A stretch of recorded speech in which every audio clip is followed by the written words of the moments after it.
तो आज से हम लोग लर्न फ्रॉम आवर मिस्टेक वाली सीरीज को स्टार्ट करते हैं और हम खुद से ही शुरुआत करेंगे। तो देखो यार जो भी प्रिपरेशन टाइम होता है ना, 1 साल, 2 साल, 3 साल का जितने साल से आप प्रिपेयर कर रहे हो, उसमें मेरे हिसाब से एक बहुत कॉमन मिस्टेक जो मैंने करी और मैं देखता हूँ कि मोस्ट ऑफ द एक्सपीरियंस करते हैं, वो ये होता है कि जो चैप्टर चल रहा होता है ना, उसमें ढेर सारे क्वेश्चंस हम लोग नहीं करते उस समय। उसी समय जब वो चैप्टर चल रहा हो, जब वो चैप्टर खत्म हो रहा हो, उस समय हम लोग खूब भर-भर के सवाल नहीं करते हैं। ऐसा हमें लगता है कि क्लास रोज़ अटेंड कर रहे हैं, थोड़े बहुत क्वेश्चन कर लिए, थोड़े बहुत वाईक्यूज़ कर लिए और वो खत्म हो गया, बाद में रिवीजन करेंगे, ऐसा नहीं होता है।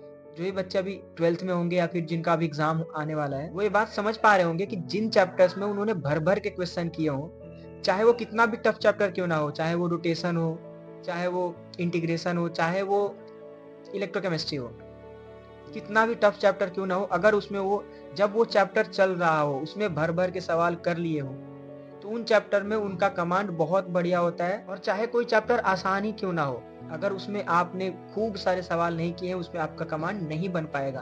तो ये गलती मैंने करी कि जब चैप्टर चल रहा होता था, उस समय क्लास रेगुलर करते हुए थोड़े बहुत सवाल करके मुझे लगता था कि हो गया ये चैप्टर, बाद में रिवीजन तो किया ही जाएगा।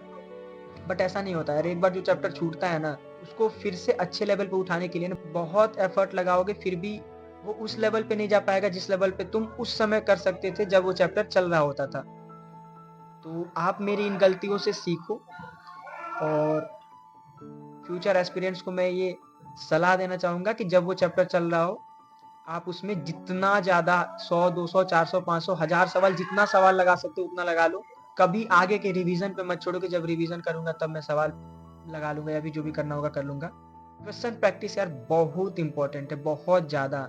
हाँ, ये अलग बात है कि जब 3 चैप्टर एक साथ चल रहे हों फिज़िक्स, केमिस्ट्री, मैथ्स में और 3-3 क्लास 2-2 घंटे के लग रहे हों, उसके बाद वो तीनों क्लास अटेंड करना, नोट्स मेंटेन करना, उसके बाद फ़ॉर्मूला याद करना, पुराना याद रखना और उसके साथ-साथ खूब सारे सवाल लगाना बहुत ज़्यादा डिफ़िकल्ट होता है। आपको बहुत अच्छे से टाइम मैनेज करके चलना पड़ेगा, आपको स्ट्रक्चर्ड वे में अपने दिन को प्लान करना पड़ेगा तभी हो पाएगा, बट ये करना पड़ेगा यार। जिस एग्ज़ाम के लिए आप तैयारी कर रहे हो, जहाँ पे आप जाना चाह रहे हो, उसके लिए अ, करना पड़ेगा यार, कोई और ऑप्शन नहीं है। तो चलिए खूब बढ़िया से पढ़ाई करते रहिए, जल्दी मिलेंगे एक नई वीडियो में।